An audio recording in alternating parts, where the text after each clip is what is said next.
So as I've been mentioning, we talked about in the last segment, Republicans held their first day one impeachment inquiry hearing of President Joe Biden, despite all the things we've been covering extensively, the lack of evidence and the confusion within their own party as to, wait, why are we doing this?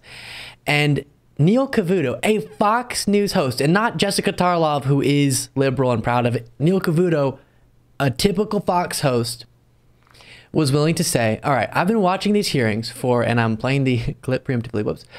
I've been watching these hearings for hours today, and there's nothing. What are they bringing forward? Big day one, bombshell, impeachment inquiry of President Joe Biden. And there's nothing. Take a look at this first clip, then I'll bring in Josiah to discuss. All right, for the better part of 6 hours, I have been following these hearings, save an hour off to do my Fox Business show earlier today. I don't know what was achieved over these last 6+ hours. Welcome, everybody. I'm Neil Cavuto. I want to put in perspective here, though, and we are going to legally go through all the details, but James Comer, the Oversight Committee chairman, had said that there would be presented a mountain of evidence against Mr. Biden. It was referring to President Biden. But none of the expert witnesses today presented yet any proof for impeachment. Now, to be clear, this was not about impeachment. This is about launching an impeachment inquiry. But it is worth pointing out that none of the witnesses today were fact witnesses. That means that none were involved in the investigation into the alleged activities in the first place. What's more, none of the witnesses testified today of direct knowledge of what Republicans have been claiming about Joe Biden. In other words, that the way this was built up, where there's smoke, there would be fire. Again, I'm not a lawyer, and I'm going to be talking to some darn smart ones in a moment. But where there's smoke today, we just got a lot more smoke. We also say that the best they could say now, after this 6+ hours of testimony back and forth, is that they're going to try to get more bank records from Joe Biden and his son, says that they're needed to determine. And I'll play a second clip in a little bit, but when you lose Fox News, at least Neil Cavuto, I know he's more of a straight news, he's supposed to be, right? But to come out and say, what was that? I've been watching this for hours, and what was I supposed to get out of this? The ball hasn't been moved any further down the field. And as if that's a surprise, but it is notable, a Fox News host willing to admit that. Yeah, it's so sad. It's funny, when I got done with the clip, the first thing that came to my mind and almost left my mouth was, wow, that's brave. And then I'm glad I didn't say it, because here's the thing. And this is, I've referenced this in previous collaborations with you, and I don't know if you fall victim to this, but this is something I genuinely struggle with. As somebody who is unapologetically progressive and is very, very, very critical of the Fox propaganda network, here I am, because of the lowered standards of journalistic integrity, that Neil Cavuto saying what should be an uncontrovertible fact, or an uncontroversial fact, is brave of him. It's the same thing. It's the same temptation to, like, give plaudits to Mike Pence for not overthrowing the 2020 election. We have lowered the standards so far that I think even the most progressive among us feel the temptation to give Neil Cavuto a standing ovation. And it's like, no, actually, he just said something. He said something that should be as anodyne as the earth is round. Because it's true. They presented no evidence, no compelling evidence in this first formal impeachment inquiry hearing, which is hilarious because we're 2 days ahead of a government shutdown. This is something that they felt was so urgent that they had to squeeze in time right before the government shuts down. And this is the best they could do? They could be debating and crafting more funding options, but instead it's this. Totally. Oh, I had the same thought. I was really proud of him for saying that, then thinking, why? Every single host on other networks will say that, but we have this low bar that we shouldn't actually have. And if we held Republicans and Fox News to the same standard we hold everyone else to, then it'd be brutal, our coverage of things. But we do, even progressives lower that bar and then analyze things within the context of that. But I'm happy you brought up, there were no key fact witnesses. They had people who were analyzing or responding to what we've been hearing for all this time before, but nothing new. They're not bringing forward their own testimony about what they witnessed that was wrong on the part of Joe Biden, or what they have gathered in the form of evidence. And so what is this? We're just recycling everything that was done in the House Oversight Committee investigation with a new name? Is that really going to be it? Yes, is the answer. Before discussing further, here's the second clip from Neil Cavuto. Furthermore, much talk about this Bruce Trubinsky, this forensic accountant, and a key witness for Republicans. Not enough evidence yet. Those are his words. Not enough evidence yet to conclude corruption by the Bidens. Jonathan Turley himself said today that the House does not have such evidence to support articles of impeachment, but this is an opening for an inquiry. So fair enough. But the issues at hand here was getting back to second-hand, third-hand information that might or might not warrant further investigation. Well, that investigation is on. This inquiry is on. But the promise of explosive testimony and uncontrovertible proof, that did not materialize today. Now, to be fair, I was off an hour today doing my Fox Business show, and I might have missed it. But I went back and looked at what was said and done during the noon hour to 1 p.m. Eastern Time. And it turns out that no such evidence was presented. Now, to be fair, listening to this clip, I was trying to think of like a good metaphor to what would this be the equivalent of? Because it's true. If you look at Jonathan Turley, who is much more hawkish when he's on camera on his regular, Fox circuit, he was much more dovish during this first impeachment inquiry hearing when he repeatedly stressed, he's like, they have not met the evidence threshold for articles of impeachment. And Republicans, of course, try to say, well, listen, that's not even what we're going for. This is the impeachment inquiry, right? And of course, Turley believes that they should proceed with it anyway. But I'm thinking to myself, it's like a search warrant.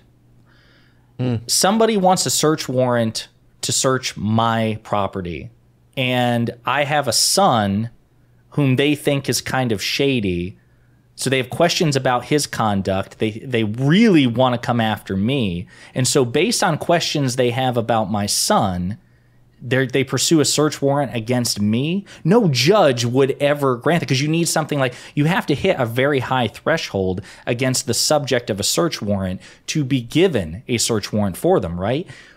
And an impeachment inquiry isn't a matter of criminal law, so I'm not saying that they're identical, but the standards should be met in the first place. Republicans are lying when they say that they have compelling evidence to justify the impeachment inquiry, because it's all about Hunter Biden. There's no moral or legal or political law which dictates that whatever sins or breaches of ethics committed by an adult son just transfer to the father. So I don't, this whole thing, I think that Neil Cavuto was absolutely correct. They not only clearly don't have evidence for articles of impeachment, they didn't justify the impeachment inquiry. It was all right. if, Hunter Biden, Hunter Biden, Hunter Biden. And Joe Biden and Hunter Biden are, in fact, famously, two different people. Right. And I do think that it's been so confusing watching the logic, because you have some people who proudly say within the Republican Party who are participating in these hearings, we've been able to prove that Joe Biden's a criminal. You have those people, the Biden crime family, they'll say. Then you have in the same hearing people who go on television, Republicans, and say, we have some damning stuff, but we need the inquiry to find the impeachable offense. And then the same party, you have people going, what are we doing? This is, I think impeachment theater was what Kim Buck called it, who's a Republican congressman in the House Freedom Caucus. And yeah, so a far right, I'm sorry, just to emphasize that, far right as it gets. This man is not a Biden sympathizer. He is as anti-Biden as it gets. So one of the things we joked about before starting today is, and I've said this so many times before, the phrase, if you're going to deceive us, be better at it. Obviously not. But it's weird how these individuals who spend all day being dishonest, separate from the morality of being honest or dishonest, and they should be honest, also just happen to be bad at being dishonest. It's so strange to watch them fumble around. And can you at least have a coherent message within your own party? Is it that you have the stuff, but you're doing the inquiry for some other reason, and then you're just waiting to do a vote on impeachment? Lauren Boebert says we should do impeachment vote now. Or is it that you really don't have the stuff, So we need to stop saying that Biden's a criminal, because if he was and you've been able to prove that and you could justify your words, you would just vote on impeachment. Or is it the truth, which is this is all just a big political stunt to attack President Biden? It's that one. Yeah, well, you know, 100%. Yeah, it's a rhetorical question, but it's like, to your point, I'm just trying to imagine. Sometimes you imagine yourself in the position of the opposition. Like, okay, if I were a Republican politician and my goal was to isolate President Biden from power or to impeach him, then yeah, you would think that they would exercise some intra-party discipline, that James Comer would be, when the cameras are off or when the hearing's in recess, leaning over to Marjorie Taylor Greene and Lauren Boebert, be like, guys, you can't be over-promising, because all you do, I mean, I love the energy, but all you do is set us up for failure when we're asked to deliver the goods. And this is the problem. They would be so much better served. And we're not trying to offer them advice, and they wouldn't take it anyway, but they would be so much better served. And so would their surrogates in the media if you didn't have, and it's not just, as to your point, it's not just one or two outliers saying, we got the goods on Joe Biden, let's impeach him now. It's like dozens and dozens of Republicans, particularly in the Freedom Caucus, saying that he should be impeached and removed now. And so this absolute delta between what one flank of the party is saying publicly and another flank of the party is saying publicly, that's what's being identified by people like Neil Cavuto, who are like, listen, I probably would love to sympathize with you here, but you say one thing and give me another. How about you just play it conservatively, like Republicans did, ironically, against President Clinton back in the late 90s? But it's a completely different party And now. what are they going to... My question to the audience, put this in the comments, and to you, Josiah, is what are they going to do when they don't find anything new? My guess is because of the pressure, eventually they're just going to have to do an impeachment vote. And then my guess on that would be it's going to lose in the House. And obviously, don't even have to talk about the Senate, but it's going to lose in the House. Just based on the numbers of people I've seen saying what.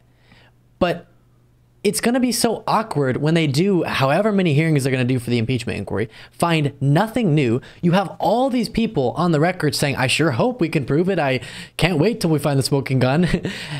And then nothing new will have been presented, and they'll pretend like something new was presented, I guess, and then go forward with the actual vote. 100%. I would be shocked. Now, Kevin McCarthy has demonstrated a breathtaking lack of, political strategy and tactical acumen, but you can't, he set himself up on a path where you can't there's no exit ramp. There's no smooth exit ramp here by taking this particular path in the first place, because what are you going to do? Are you really going to say at the end of this, you know what, we've conducted the full impeachment inquiry, and you know what, we don't think that there's enough to move forward. We banish anyone in our party saying Biden crime family ever again. There's no way, because Donald Trump you got to remember that he's the one pulling the strings here from distant Mar-a-Lago. There's no way that he would be satisfied with this half measure. They are all in at this point. They are hoping desperately to find something, because they're going to have to vote to have the full impeachment. They're going to proceed no matter what, even though they know it's doomed in the Senate. This thing, it's just a disaster, and it's a disaster that Kevin McCarthy could have avoided if he demonstrated some modicum of integrity. And it's not saying much, just even for selfish purposes, if he had just demonstrated some discipline early on, Luke, he could have saved himself an even bigger problem in the long run. Totally. And now, when you said he's not been kind of politically effective, it's because he's obviously going one day at a time. He's thinking, how do I stay speaker tomorrow? I have to do this much for MAGA and this much for the moderates. How do I stay speaker on, Saturday? And on it goes. And eventually that falls apart. And I think we're going to see, because clearly Matt Gaetz wants this to be a part of his brand, we're going to see him at least attempt to oust Kevin McCarthy for something. And my prediction is they'll vote on impeachment. That'll happen before Matt Gaetz tries to oust him. And let's see if I'm correct on this. They'll lose the impeachment vote by a larger margin than you would expect. Then Matt Gaetz will come up with some reason about single issue bills and try to oust Kevin McCarthy. He'll lose on that. Kevin McCarthy will stay speaker. And there we go. Take it to the bank. Thank you so much for watching. For the outro on this video, I want to plug Josiah's channel. Hit them with it, Josiah. Hey, everybody. I appreciate you watching. You can find me at youtube.com/@ponderingpolitics. One word, pondering politics. If you like progressive commentary that focuses on coalition building with other elements of the left and calling the Republican Party out for what it's become, I hope you'll view my channel. Give me a like and subscribe and some feedback. Again, youtube.com/@ponderingpolitics. Thanks again.